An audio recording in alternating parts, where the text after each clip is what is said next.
हर हर महादेव शंभु।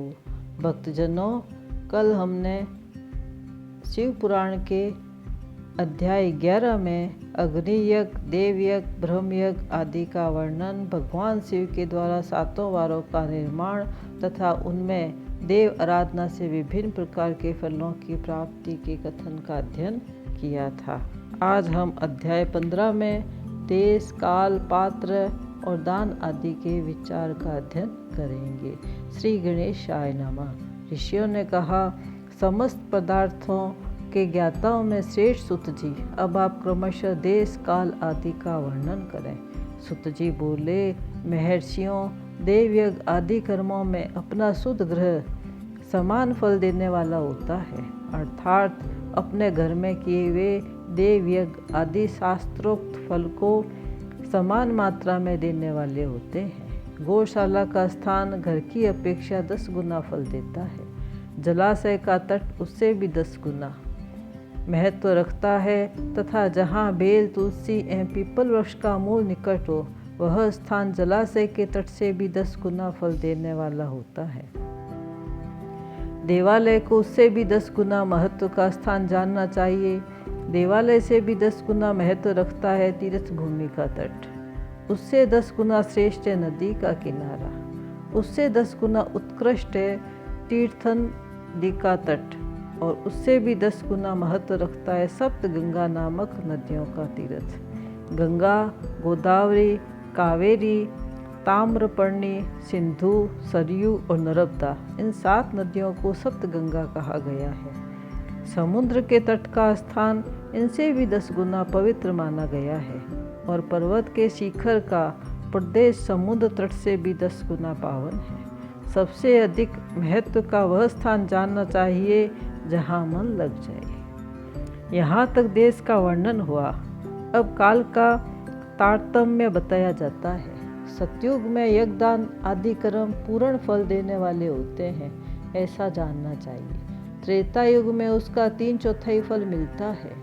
द्वापर में सदा आधे ही फल की प्राप्ति कही गई है। कलयुग में 1/4 ही फल की प्राप्ति समझनी चाहिए और आधा कलयुग बीतने पर उस 1/4 फल में भी 1/4 कम हो जाता है।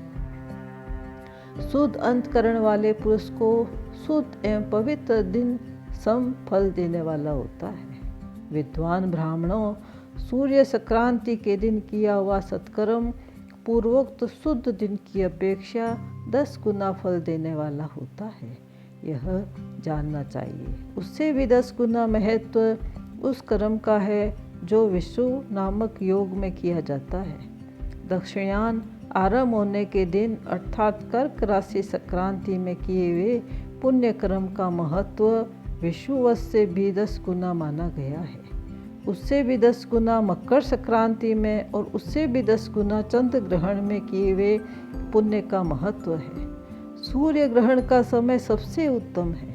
उसमें किए गए पुण्य कर्म का फल चंद्र ग्रहण से भी अधिक और पूर्ण मात्रा में होता है। इस बात को विज्ञ पुरुष जानते हैं। जगत रूपी सूर्य का राहु रूपी विष से संयोग होता है, इसलिए सूर्य ग्रहण का समय रोग प्रदान करने वाला है।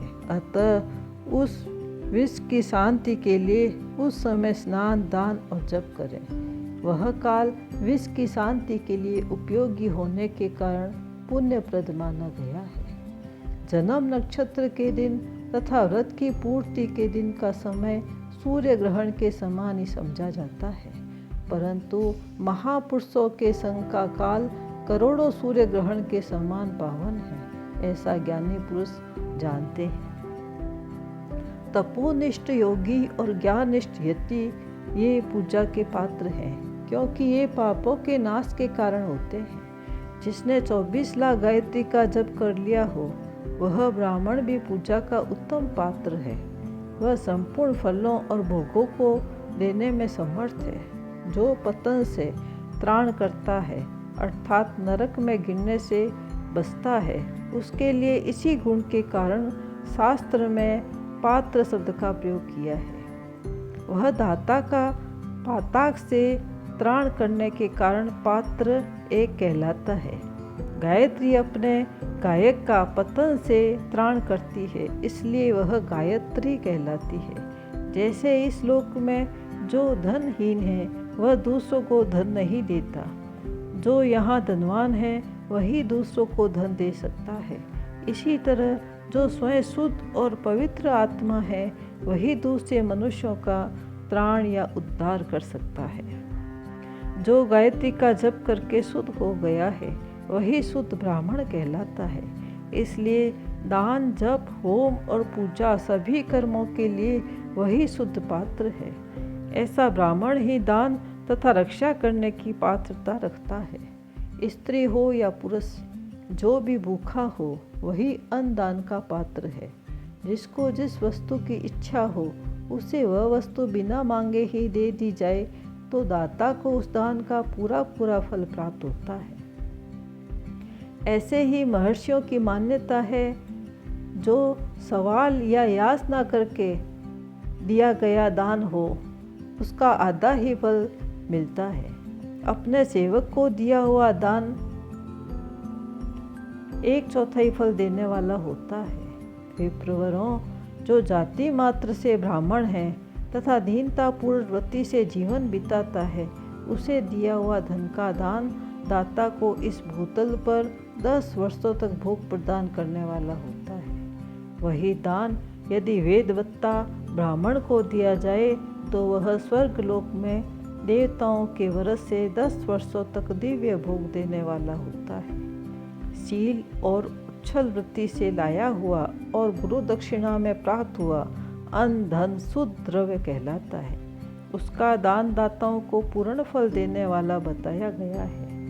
क्षत्रियों का शौर्य से कमाया हुआ, वैश्यों का व्यापार से आया हुआ और शूद्रों का सेवा वृत्ति से प्राप्त किया हुआ धन भी उत्तम द्रव्य कहलाता है। धर्म की इच्छा रखने वाले स्त्रियों को जो धन पिता एवं पति से मिलता है उसके लिए वह उत्तम द्रव्य है।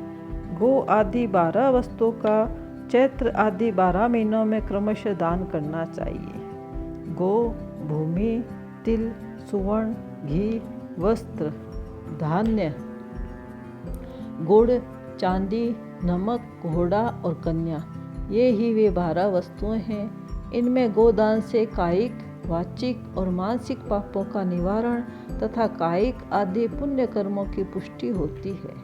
ब्राह्मणों, भूमि का दान इस लोक और परलोक में प्रतिष्ठा की प्राप्ति कराने वाला होता है। तिल का दान बलवर्धक एवं मृत्यु का निवारक होता है। सुवर्ण का दान जठराग्नि को बढ़ाने वाला तथा वीर्यदायक है। घी का दान पुष्टिकारक होता है। वस्त्र का दान आयु की वृद्धि कराने वाला है। धान्य का दान अन्न धन की समृद्धि में कारण होता है। गुड़ का दान मधुर भोजन की प्राप्ति कराने वाला होता है। चांदी के दान से वीर्य की वृद्धि होती है। लवण का दान षष्ठ रस भोजन की प्राप्ति कराता है। सब प्रकार का दान सारी समृद्धि की सिद्धि के लिए होता है। विज्ञ पुरुष कुष्ठ मांड के दान को पुष्टिदायक मानते हैं। कन्या का दान आजीवन भोग देने वाला कहा गया है। ब्राह्मणों, वह लोक और परलोक में भी संपूर्ण भोगों की प्राप्ति कराने वाला है। विद्वान पुरुषों को चाहिए कि जिन वस्तुओं से श्रवण आदि इंद्रियों की तृप्ति होती है उनका सदा दान करें। श्रोत्र आदि 10 इंद्रियों के जो शब्द आदि 10 विषय हैं उनका दान किया जाए तो वे भोगों की प्राप्ति कराते हैं तथा दिशा आदि इंद्रिय देवताओं को संतुष्ट करते हैं।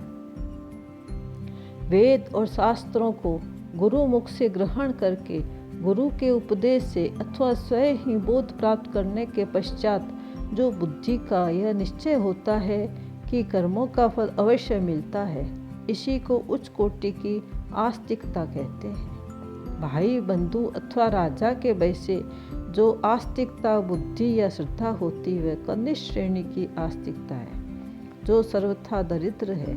इसलिए जिसके पास सभी वस्तुओं का अभाव है वह वाणी अथवा कर्म द्वारा यजन करें। मंत्र, स्तोत्र और जप आदि को वाणी द्वारा किया गया यजन समझना चाहिए तथा तीर्थ यात्रा और व्रत आदि को विद्वान पुरुष शारीरिक यजन मानते हैं। जिस किसी भी उपाय से थोड़ा हो या बहुत देवता अर्पण बुद्धि से जो कुछ भी किया अथवा किया जाए वह दान या सत्कर्म भोगों की प्राप्ति कराने में समर्थ होता है। तपस्या और दान ये दो कर्म मनुष्य को सदा करने चाहिए तथा ऐसे गृह का दान करना चाहिए जो अपने वर्ण और गुण से सुशोभित हो। बुद्धिमान पुरुष देवताओं की तृप्ति के लिए जो कुछ देते हैं वह अतिशय मात्रा में और सब प्रकार के भोग प्रदान करने वाला होता है। उस दान से विद्वान पुरुष इस लोक और परलोक में उत्तम जन्म और सदा सुलभ होने वाला भोग पाता है। ईश्वर परायण बुद्धि से यज्ञ दान आदि कर्म करके मनुष्य मोक्ष फल का भागी होता है। इति श्री शिव पुराण का अध्याय 15 संपूर्ण। हर हर महादेव शंभु।